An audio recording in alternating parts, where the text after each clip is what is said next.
if Mr. Naidu were to ask you to jump into politics, what would you say? Absolutely not my area of interest. I think I have a very unique opportunity to make a big impact through heritage foods.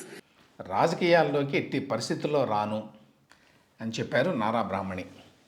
సందర్భం ఏంటంటే business today వాళ్ళు అంటే India today group వాళ్ళు most powerful women in business awards ఇచ్చారు ముంబైలో.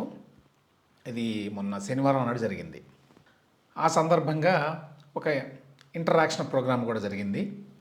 ఆ ఇంటరాక్షన్లో మాట్లాడుతూ బ్రాహ్మణి ఈ మాట చెప్పారు. అంటే ఒక ప్రశ్న వేశారు, ఏమని, చంద్రబాబు నాయుడు గారు మిమ్మల్ని రాజకీయాల్లోకి రమ్మంటే మీరు వస్తారా అని. దానికి అబ్సల్యూట్లీ నాట్ అని సమాధానం చెప్పింది ఆవిడ. ఆవిడ ఇచ్చిన ఎక్స్ప్లెనేషన్ ఏంటంటే, నాకు అసలు ఆసక్తి లేదు, ఆ ఉద్దేశము లేదు రాజకీయాల్లోకి ప్రవేశించాలని. నాకు హెరిటేజ్ మీద దృష్టి పెట్టడమే ఇష్టం. హెరిటేజ్ అంటే అందరికీ తెలుసు, అది డైరీ కంపెనీ. పాల సేకరణ చేస్తారు. ఆ సేకరణ చేసిన పాలని ప్రాసెస్ చేసి అమ్ముతారు. ఇందులో చాలామంది రైతులు, ముఖ్యంగా ఆడవాళ్ళు ఉంటారు. కాబట్టి ఆ రంగం మీద ఆసక్తి ఎక్కువ నాకు. అందులో నేను చూపించగల ప్రభావం చాలా ఎక్కువ నమ్ముతున్నాను. అందువల్ల నా పూర్తి ఫోకస్ అంతా కూడా హెరిటేజ్ మీదే. My organisation my first child అని కూడా అన్నది ఆవిడ. అంటే నాకు బిడ్డ లాంటిది ఈ కంపెనీ. అంతేకాదు లక్షలాది మంది మహిళల జీవితాల్లో మార్పు తీసుకురావడానికి ఈ కంపెనీ తోడ్పడుతుంది నాకు. హెరిటేజ్ కంపెనీ నాకు తగినది, అందులోనే నేను ప్రభావాన్ని చూపగలను అని నమ్ముతున్నాను అని చెప్పింది. సో నారా బ్రాహ్మణికి ఈ విషయంలో చాలా క్లారిటీ ఉంది. అయితే 2014 ఎన్నికల్లో కొంతవరకు, ఆ తర్వాత 2019 ఎన్నికల్లో నారా బ్రాహ్మణి కూడా మంగళగిరిలో ప్రచారం చేశారు. ఆ తర్వాత 2024 ఎన్నికల్లో కూడా బ్రాహ్మణి మంగళగిరిలో ప్రచారం చేశారు. అది కొంత ఆశ్చర్యాన్ని కలిగించిన మాట వాస్తవం. ఎందుకంటే తెలుగుదేశం పార్టీకి ఎన్టీఆర్ నాయకత్వం వహించినప్పుడు ఆయన కుటుంబ సభ్యులు ఎవరో కూడా, నేరుగా రాజకీయాల్లో లేని వాళ్ళు ఎవరో కూడా ప్రచారంలో పాల్గొనడం లాంటిది జరగల. అసలు వాళ్ళు పబ్లిక్ లైఫ్లోనే కనిపించేవారు కాదు.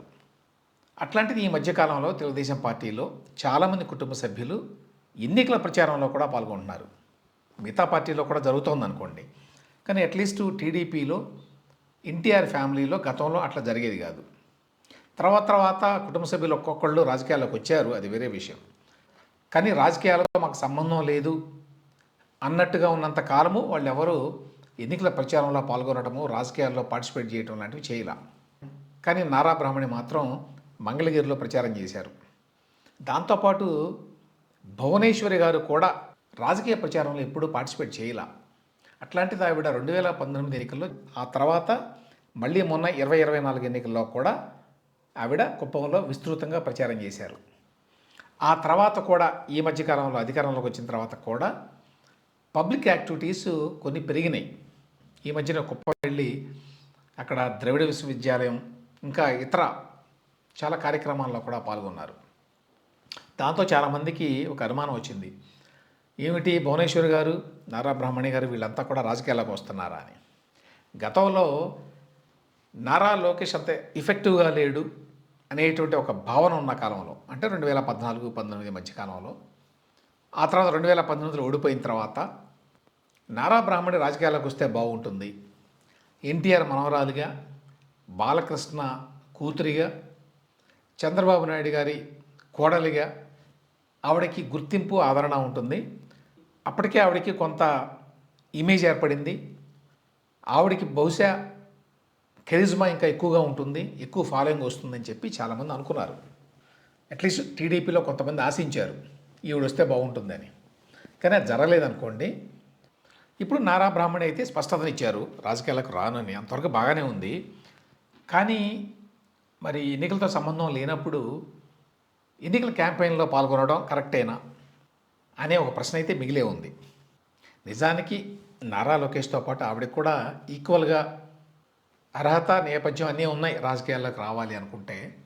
నారా లోకేష్ స్టాన్ఫర్డ్లో ఎంబీఏ చేశాడు అని చెప్పి అందరికీ తెలుసు. కానీ నారా బ్రాహ్మణి కూడా స్టాన్ఫర్డ్లో ఎంబీఏ చేశారు.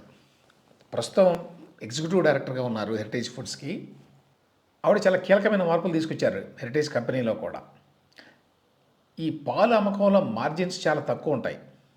అందువల్ల హెరిటేజ్ కంపెనీ బాగా పెరుగుతూ ఉన్నా కూడా దానికి లాభాలు ఆ స్థాయిలో ఉండవు. అందుకని రిలేటెడ్ ఫుడ్ ప్రొడక్ట్స్ని ప్రవేశపెడితే వాటిల్లో మార్జిన్స్ ఎక్కువ ఉంటాయని చెప్పి ఐస్ క్రీములు ఇతరత్ర ఫుడ్ ప్రొడక్ట్స్ అన్నీ కూడా మొదలుపెట్టారు. ఇది నారా బ్రాహ్మణి గారి చొరవే అని చెప్పి చెప్తారు. అంతేకాదు గతంలో హెరిటేజ్ ఫుడ్స్ కింద హెరిటేజ్ ఫ్రెష్ అని చెప్పి సూపర్ మార్కెట్లు ఉండేవి. వాటిల్లో బాగా నష్టం వచ్చింది. దానిని ఫ్యూచర్ రీటైల్కి అమ్మేశారు. తద్వారా నష్టాలను తగ్గించుకున్నారు. ఇప్పుడు కంపెనీ పూర్తి లాభాల్లో ఉంది. 4,000 కోట్ల రూపాయలకి పైగా టర్నోవర్. ఇప్పుడు ఏడాదికి 250 కోట్లకు పైగా లాభాలు ఉన్నాయి. సో ఆ రకంగా నారా బ్రాహ్మణి హెరిటేజ్ ఫుడ్స్ కంపెనీని ముందుండి నడిపిస్తున్నట్టే చెప్పుకోవాలి.